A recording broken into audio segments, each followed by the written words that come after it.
शुरू करते हैं। हाँ, next. Yeah. B. When a displacement is 0, example Aryan is carrying some books on his head standing, then weight force of the books in a downward direction, but displacement is 0, hence work is 0. Or Ankit push a ball, but ball does not move, so work done by Ankit will be 0. ठीक है, clear आपको? Work done zero कब कब होगा? नहीं बताऊंगा। Work done zero कब कब होगा? When force and displacement both in perpendicular direction. वही सेम एग्जांपल, बुक्स वो कैरी कर रहे हैं, मूविंग इन हॉरिजॉन्टल पाथ, तो वर्क डन जीरो होगा। सेकंड, हाँ, सबसे बड़ा example, earth is moving around the sun, so ये सन है और इसके अराउंड अर्थ ऐसे मूव कर रही है, इसके अराउंड यहाँ पे अर्थ ऐसे मूव कर रही है। मान लो अर्थ है यहाँ पर, इस जगह पे ये अर्थ है and earth is moving like that, okay. तो सन इसको अट्रैक्ट कर रहा है, वाह क्या सीन है, वाह क्या सीन है, like that. Sun is attracting the earth along the radius, समझ आता है? Along the radius. इस जगह पर अर्थ की डिस्प्लेसमेंट की डायरेक्शन क्या होगी पता किसी को? Along tangent, along the tangent it will be ऐसे। Direction of earth at this point will be along the tangent. Tangent क्या चीज थी, याद है किसी को? हाँ, क्या था टेंजेंट? याद है किसी को? आने है पता है व्हाट इज टेंजेंट? मैंने बताया हुआ क्लास में, किसी को याद है? अरे कहना क्या चाहते हो? Tangent is a straight line जो कि किसी सर्कल को टच करती है, जो कि सर्कल को टच करती है। यहां पर निकालें, यहां पर टच करें इसको, ठीक है। Tangent is a straight line which just touches a circle, which just. तो यहां पर अगर मान लो यहां पर सन गायब हो जाए इस सेकंड पर, तो जो अर्थ है ये ऐसे जाएगी स्ट्रेट, ये ऐसे नहीं जाएगी, ऐसे नहीं जाएगी, इट विल गो बिल्कुल स्ट्रेट। समझ में आ गया? Along the tangent. अगर अर्थ यहां पर है और ये ऐसे मूव कर रही है इन एंटी क्लॉकवाइज डायरेक्शन, तो यहां पर इसकी डायरेक्शन होगी ऐसे, अंडरस्टूड? और सन इसको अट्रैक्ट कर रहा है along the radius, both are perpendicular to each other. समझ आ गया अच्छे से? और एक और भी केस हो सकता है, किसी भी सेकंड इसकी work done by sun will be zero, क्योंकि सन इसको अट्रैक्ट कर रहा है ऐसे और अर्थ जा रही है ऐसे, ये जीरो हो गया। एक और केस भी हो सकता है, in moving one complete revolution, in moving one complete revolution इसकी डिस्प्लेसमेंट जीरो हो जाएगी, तो वर्क डन जीरो हो जाएगा। Work done force and displacement, displacement zero होगी तो भी जीरो हो जाएगा। वैसे अगर वन कंप्लीट राउंड ना भी हो तो भी जीरो रहेगा, क्योंकि द फोर्स ऐसे है, gravitational force and the displacement both are perpendicular to each other. ठीक है, एक बार फिर से रीड कर दो ये और part. Earth is moving around the sun, Earth is moving around the sun. Sun applies gravitational force along the radius, but direction of the Earth at any point is along the tangent to the circle.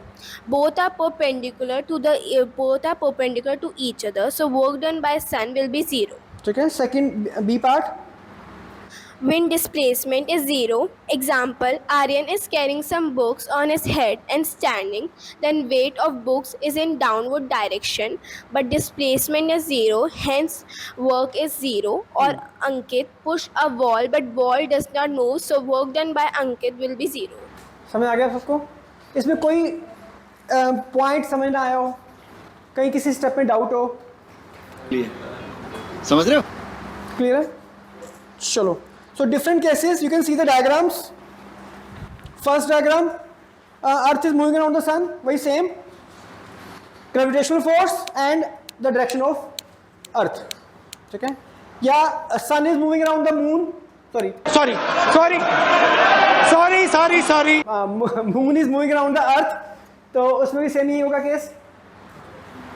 Next example, a person is pushing a wall, wall is not moving. ठीक है, सारे clear है?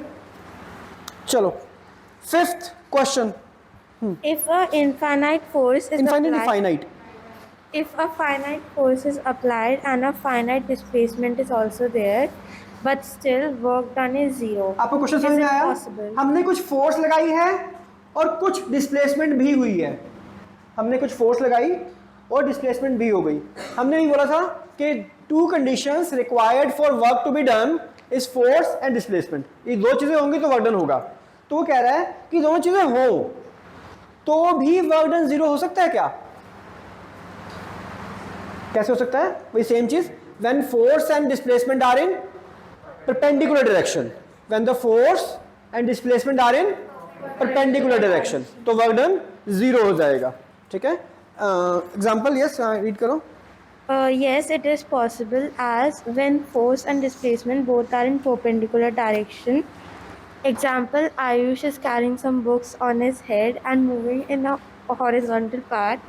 Then weight force of book is in downward direction, but displacement is in horizontal direction. ठीक है, clear है? वही same example. Next, this is the numerical. हाँ, ये आप कभी करके दिखाओगे, बहुत सिंपल है। Yes, A porter Priyanshi. lifts a luggage of 15 kg from the ground and puts it 15 kg क्या चीज है? सक्षम और हार्दिक, सॉरी, 15 kg क्या चीज है? What is 15 kg? Mass. kg किसका ऐसा यूनिट है? मास का। हाँ, और from the ground and puts it on his head 15 centimeter above the ground. क्या प्रॉब्लम है? 15 सेंटीमीटर। सेंटीमीटर ऐसा यूनिट नहीं होता। सेंटीमीटर ऐसा यूनिट मीटर में कन्वर्ट करने के लिए क्या करेंगे जय? नहीं पता? किससे मल्टीप्लाई करेंगे? 100 से मल्टीप्लाई करेंगे। ठीक बोला? श्योर है? This is wrong answer. क्या करेंगे? 100 से डिवाइड करेंगे। हमें अगर 15 सेंटीमीटर को मीटर में कन्वर्ट करना है तो उसको हम 100 से मल्टीप्लाई नहीं करेंगे। नो, हम इसको 100 से डिवाइड करेंगे। समझ में आ गया अच्छे से? हाँ, सो आपका सबसे ध्यान ही आना चाहिए 15 centimetre. Centimetre no, centimetre is not SI unit, we must convert into metre. ऐसे ही टाइम का ऐसा यूनिट क्या होता है? आवर, मिनट, सेकंड क्या होता है? सेकंड। अगर आपको टाइम मिनट्स में या आवर में दिया हुआ है तो सेकंड में कन्वर्ट करेंगे। ठीक है, हाँ। कैलकुलेट द वर्क डन, ये आप खुद करो।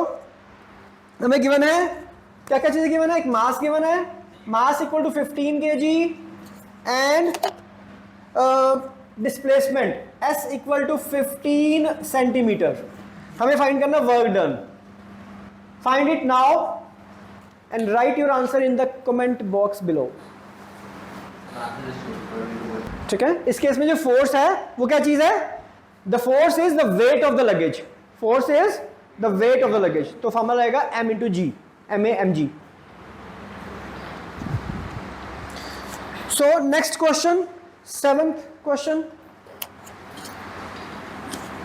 An object thrown at a certain angle to the ground moves in a curved path and falls back to the ground. The initial and final points of the path of the object lie on the same horizontal line. What is the work done by the force of gravity on the object? Answer here. क्या मतलब हुआ? मैंने यहाँ पर मेरे पास कोई ball है, मैंने इसको ऐसे बॉल को फेंका with some angle with the ground, with some से 30 डिग्री के एंगल पे ऐसे करके। ठीक है, बॉल ऐसे गई और ऐसे घूमकर वापस इसी सेम हॉरिजॉन्टल पाथ पर यहाँ से 20 मीटर दूर जाके गिर गई। ठीक है, सपोज ऐसे है, मैंने यहाँ से बॉल फेंकी और बॉल घूम के वापस यहीं पे गिर गई इसी सेम हाइट पर, सेम इसी पाथ पर। ठीक है, समझ आ गया? सो क्या पूछ रहा है वो? What is the work done by the force of gravity on object? Earth के केस में इस बॉल ने कोई भी height against the gravity cover नहीं करी। जितना यहाँ पे लेवल था उतना लेवल यहाँ पर था। Force into displacement, displacement in terms of height, displacement in terms of height 0 है, कोई हाइट इसमें नहीं हुई, तो work done by the earth will be 0। But अगर मेरी पूछोगे, मैंने बॉल फेंकी, मेरा फोर्स, मैंने इस तरह फोर्स लगाई और बॉल भी यहाँ पे चलेगी, तो मेरा वर्क डन हो जाएगा, पॉजिटिव होगा वो। मैं जिस डायरेक्शन में फोर्स लगाई थी बॉल भी उसी डायरेक्शन में गई है, आगे गई है, तो डिस्प्लेसमेंट हुई है। बट अर्थ के केस में अर्थ ने फोर्स लगाई डाउनवर्ड डायरेक्शन में, बॉल नीचे की तरफ गई क्या? नहीं गई, नीचे की तरफ नहीं गई।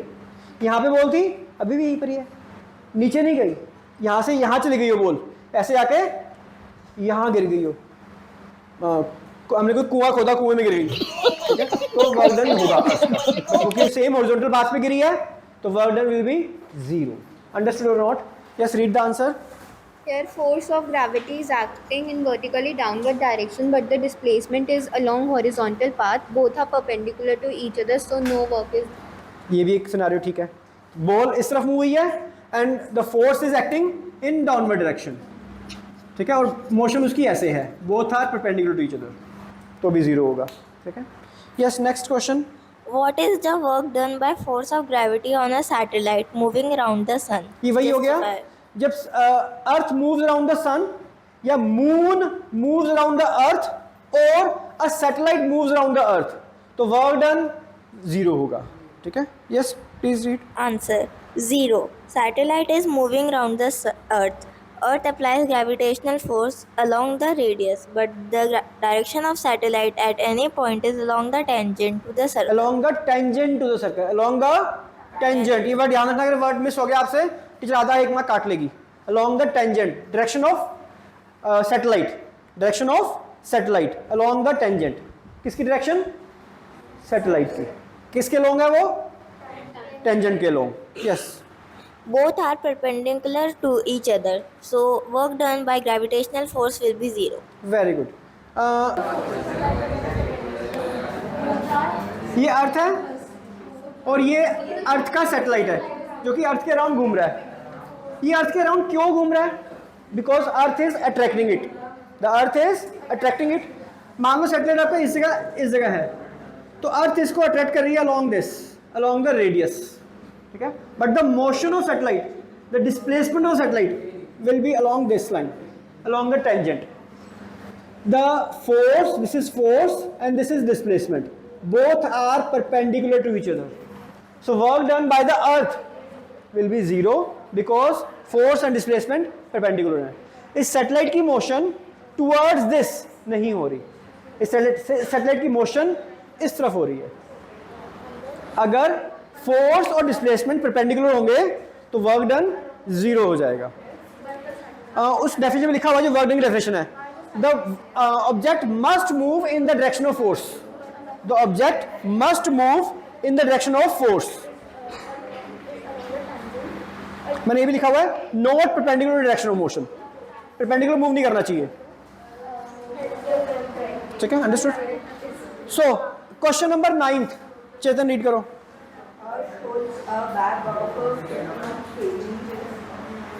बस बस. Later for 30 minutes, calculate the work done by Earth. Work done is equals to F multiplied by S. Earth is not moving, so displacement is 0. ठीक है, समझ आ गया आपको? सो अर्श होल्ड करके खड़ा हुआ है, अर्श होल्ड करके खड़ा हुआ, मूव नहीं कर रहा, सो वर्क डन 0 हो जाएगा. Next question. यस, धैर्य रीड करो. Define energy. Yes. Define energy. Energy is defined as capacity to do work. Its SI unit is joule. J 1 kilojoule. Kj is equal to 1000. ठीक है, इसका ऐसा joule होता है, हम कभी किलो जूल भी लिख लेते हैं. Kilo joule is 1000 joule, kilo means 1000.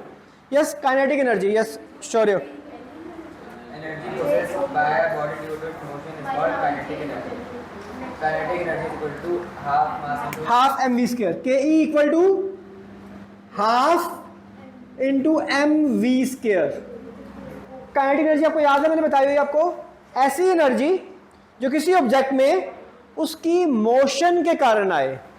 ऐसी एनर्जी जो किसी ऑब्जेक्ट में, इसका एग्जांपल दिया था मैंने आपको, एक ट्रक खड़ा हुआ है सड़क के किनारे, आप उसके सामने आके खड़े हो जाते हो, कुछ भी नहीं होगा, आपको कुछ भी नहीं होगा. अब वो ट्रक चल रहा है विद ए स्पीड ऑफ बड़ी स्लो स्पीड से, जस्ट 5 किलोमीटर पर आवर.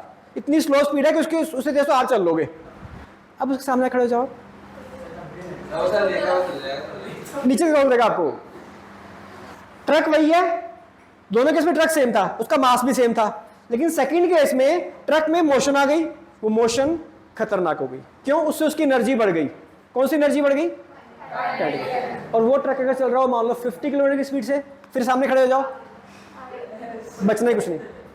समझ आ गया? एक आपको सेकंड एग्जांपल दिया था कि एक छोटी सी गोली मैं ऐसे खींच के ही मारता हूं आपको, फिर कुछ भी नहीं हुआ। और वो गोली जब एक गन में चली जाए और फिर वहां से शूट हो, उसकी स्पीड इतनी ज्यादा बढ़ जाएगी कि उसके अंदर एक स्पेशल एनर्जी आ जाएगी। उस एनर्जी का नाम क्या होगा?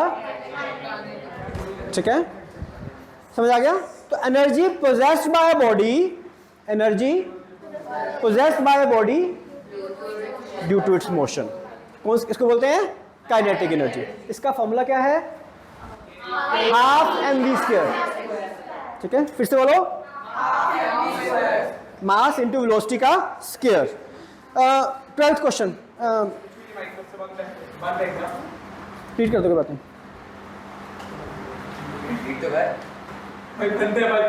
यस, रीड करो। Moving of mass 50 kg standing with a velocity of 4 meters per second, calculate kinetic energy of moving. ठीक है, हाफ mv² हो जाएगा। 13th क्वेश्चन, आराम से। यस, प्रणव रीड करो। करो हाथ जोड़ के मैं मोदी साहब से गुजारिश करता हूँ। 13th क्वेश्चन, हाँ रीड करो।